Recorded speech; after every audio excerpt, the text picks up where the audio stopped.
আমি ঠিক সময়ে আপনাদের খবর দিয়ে দেব যে তিনি কখন দেশে ফিরছেন, ঠিক সময় খবর দিয়ে দেব। আমি যেটা বলেছিলাম না, উনি ডিসেম্বর বলেছেন যে উনি ক্যামোফ্লেজিং করছেন, উনি ফিরবেন অনেক আগেই। আমি টাইম দিয়েছিলাম সেপ্টেম্বর, মনে পড়ছে? অনেকেই আমার মনে করিয়ে দেন, আপনি কিন্তু সেপ্টেম্বর বলেছিলেন। জুলাই এসে যাচ্ছে, তারপর আগস্ট, তারপর সেপ্টেম্বর। হ্যাঁ, আমি সেপ্টেম্বরই বলেছি। এবং গতকালকে আমি তাও এও বলেছি যে সেপ্টেম্বর অবধিও হয়তো অপেক্ষা করতে হবে না। তার কারণ মার্কিন রাষ্ট্রপতি ডোনাল্ড ট্রাম্পের সঙ্গে সার্জিও গোরের যে কথাবার্তা হয়েছে বাংলাদেশ নিয়ে, আমাদের পীযূষ গোয়াল সাক্ষী ছিলেন, সে খবরও আমি আপনাদের শুনিয়েছি। সেখান থেকে পরিষ্কার এটা বোঝা যাচ্ছে যে তারেক রহমানের কপালে খুব দুঃখ আছে এবং তারেক রহমানকে সমূলে উৎখাত করার জন্য আমেরিকার যা যা করার দরকার আমেরিকা তাই করবে। কারণ ভারতের বাংলাদেশের সঙ্গে আমেরিকার একটা চুক্তি রয়েছে, সেটা পশুখাদ্য থেকে অস্ত্র পর্যন্ত সব আমেরিকা থেকে কিনতে হবে। তাহলে কোন যুক্তিতে তারেক রহমান এই কাণ্ডটি করলেন সেটা ভেবে দেখার বিষয় আছে। এখন তারেক রহমান তিনি কার বুদ্ধিতে চলছেন? ওনার খুব একটা বুদ্ধিশুদ্ধি আছে বলে তো আমার মনে হয় না, এ নিয়ে আমার যথেষ্ট সন্দেহ আছে। এখন কেউ তাকে একটা চালাচ্ছেন। এখন ডিফ্যাক্টো প্রাইম মিনিস্টার তো হচ্ছে সালাউদ্দিন সাহেব, তিনি সমস্ত প্রশ্নের উত্তর দেন সংসদে। তারেক রহমান পুতুলের মতো বসে থাকেন। তাই তারেক রহমান কি পুতুল সরকার, পুতুল মুখ, পুতুল প্রধানমন্ত্রী? আসলে চালাচ্ছে অদৃশ্য কোনো হাত। এদিকে জামাতের সঙ্গে তো এনসিপির সঙ্গে তো দূরত্ব তৈরি হয়ে গেছে। এনসিপির নেতারা এখন ছাত্র দলের হাতে মার খাচ্ছে। এটা সত্য মিথ্যে জানি না, আমার কাছে ভিডিও এসছে। সত্যতা নিয়ে এই জন্য আমার সংশয় আছে যে এত মারপিট হলো, কিন্তু ওই যে সার্জিস আলম এবং নাসিরউদ্দিন পাটোয়ারি, তাদের গায়ে তো আঁচড় পড়লো না। সঙ্গীরা এরকম করে কোনোই দেখাচ্ছে, অর্থাৎ প্রচারে থাকার একটা তাগিদ বুঝতে পারছে আমরা প্রচার থেকে হারিয়ে গিয়েছি। হারিয়ে তো গিয়েছো, এবার দুনিয়া থেকে হারিয়ে যাবে হয়তো, মানে ভারত বাংলাদেশ থেকে হারিয়ে যাবে হয়তো, দুনিয়া থেকে না। দীর্ঘজীবী হও তোমরা, আমি তোমাদের আশীর্বাদ করি। তোমাদের আমরা বয়সে ছোট সন্তান মতো, তো তোমরা যে ভুলটা করেছো সেই ভুলটা কিন্তু মাপ হয় না। তো শেখ হাসিনা প্রসঙ্গে ফিরি। শেখ হাসিনা এর মধ্যে 151 জনের, আমি যে বলেছিলাম 151 জনের সঙ্গেই কথা বলেছেন, যারা নেতা আছে বিভিন্ন দেশে যেখানে আছেন তাদের সঙ্গে কথা বলেছেন এবং প্রত্যেকেই নেত্রীর কথায় সায় দিয়েছেন এবং যথারীতি ধীরে ধীরে তারা কলকাতার উদ্দেশ্যে আসতেও শুরু করেছেন। তিনি বলেছেন, নিজে নেত্রী বলেছেন, বেশি কিছু নেওয়ার দরকার নেই, সামান্য কিছু কাপড় আর কিছু টাকা পয়সা রেখো, কারণ আমরা জানি না আমরা কি হাল, মানে আমরা অবস্থার মধ্যে পড়তে যাচ্ছি। এখন দেখুন, সার্জিও গোর আপনার দেশে পৌঁছেছেন। তিনি তো যা যা কথা বলার তিনি তো প্রধানমন্ত্রীকে বলবেন। দেশের চেয়ার দখল করে বসে আছে কে? দেশের চেয়ার দখল করে বসে আছে প্রধানমন্ত্রী তারেক রহমান। সারা পৃথিবী কিন্তু প্রধানমন্ত্রীকেই চিনবে, কনস্টিটিউশনে তিনি যখন প্রধান তাকেই চিনবে। এবার কে চালাচ্ছে পেছন দিক দিয়ে ইশারা কার, সেটা দেখতে যাবে না। এখন যে চাপটা মার্কিন যুক্তরাষ্ট্র দেবে সেই চাপটাকে সামলানোর মতো ক্ষমতা রয়েছে? আমার তো মনে হয় নেই। আর ডোনাল্ড ট্রাম্প কিন্তু এও করতে পারবে না, মানে ছেড়েও কথা বলবেন না। আপনাদের দেশে গুজব তো রটানো হয়। ইত্তেফাক বলে একটা পত্রিকা গতকালকে দুম করে লিখে দিল যে ইউনূসকে নাকি রাষ্ট্রপতি নির্বাচনের জন্য চেষ্টা করা হচ্ছে। ভেসে উঠেছে কথা, কোনো ভাষায় নেই, রাষ্ট্রপতি হওয়ার কোনো চান্স নেই। ইউনূস একটা বিশ্ব বাটপার, সেটা সারা পৃথিবী জেনে গিয়েছে। বাংলাদেশের নাম আগে লোকে জানতো না।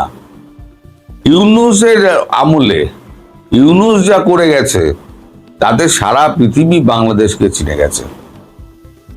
আর এবার যে শেখ হাসিনা যাচ্ছেন, তিনি সমস্ত দেশের সমর্থন নিয়ে যাবেন। এবং আপনাদের নিশ্চয়ই মনে আছে, এই যে আমাদের জাতিসংঘ যে চিঠিটা দিয়েছিল, সেই চিঠিটায় কিন্তু পরিষ্কার একটা কথা লেখা ছিল যে আমাদের এই সমর্থন আমরা ততক্ষণ করব যতক্ষণ না পর্যন্ত শেখ হাসিনাকে ফাঁসির দড়ি অবধি পড়ানো হচ্ছে। যদি ফাঁসির দড়ি তার গলায় পড়ানো হয়, তাহলে কিন্তু আমরা সমর্থন তুলে নেব। এটা কিন্তু তিনি লিখেছিলেন। এবার জাতিসংঘ তো এখন বুঝে গেছে তার এই যে রোলটায় বাংলাদেশ নিয়ে তার রোলটা খুব বিতর্কিত হয়ে গেছে, ফলে নিজেকে এখন শোধরাবার চেষ্টা করছে।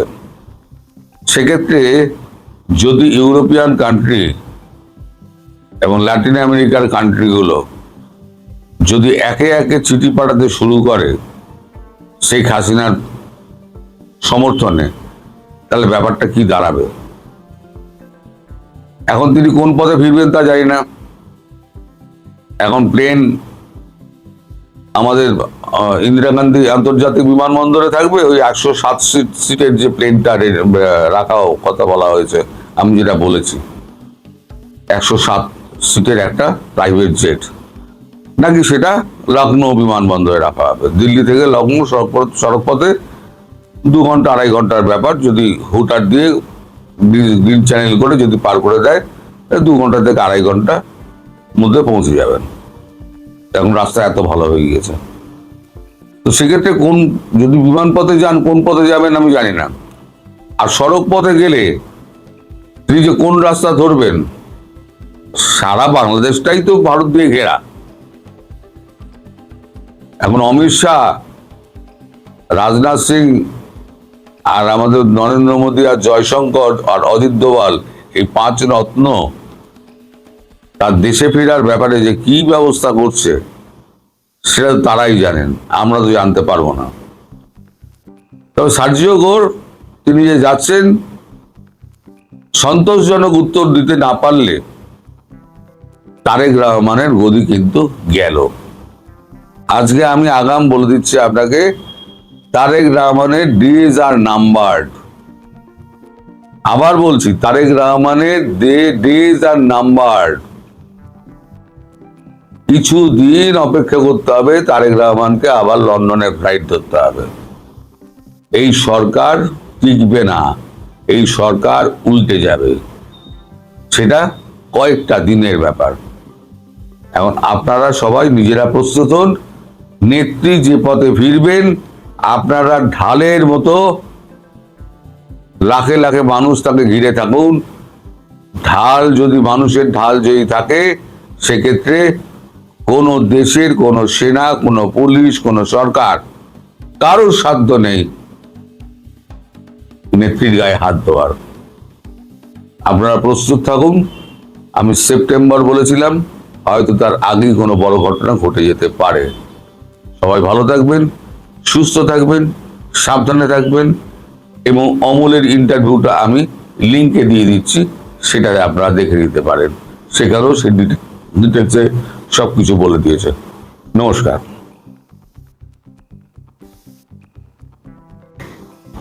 নমস্কার, আমি তরুণ ঘোষ। আপনারা সকলেই দেখেছেন আমি একটা নোটিশ দিয়েছি। নোটিশটা আমি কনফার্ম হওয়ার পরই দিয়েছি। এই নিয়ে আমার বেশ কয়েকজন সাংবাদিকের সঙ্গে, মানে কলকাতার এবং দিল্লির সাংবাদিকের সঙ্গে কথা হয়েছে, কয়েকজনের সঙ্গে বাংলাদেশের দূতাবাসের কথা হয়েছে, দূতাবাস বলছে বাংলাদেশ ডেস্কের সঙ্গে কথা হয়েছে, মানে আমাদের বাংলাদেশ যে বিদেশ মন্ত্রক তার যে ডেস্ক, তার সঙ্গে কথা হয়েছে। কথা বলার পর নিশ্চিন্ত হয়ে তারপরে নিশ্চিত হয়ে আমি তারপরে এই কপিটা করছি। এই কপিটা আরো একজন করেছে, তার নাম তাকেও আপনারা চেনেন, সে হচ্ছে অমল সরকার দাওয়ালের।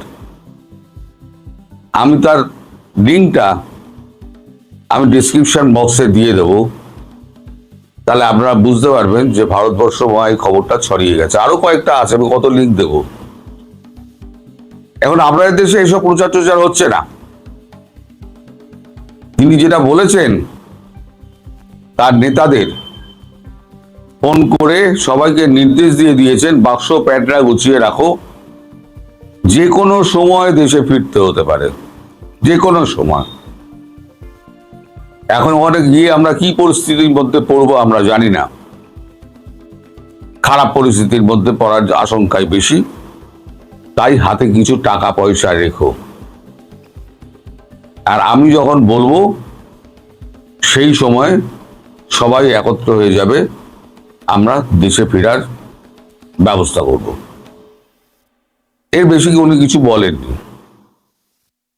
এখন দেশে ফিরলে শেখ হাসিনা সরকার তো একটা তাকে চাপে ফেলার চেষ্টা করবেই।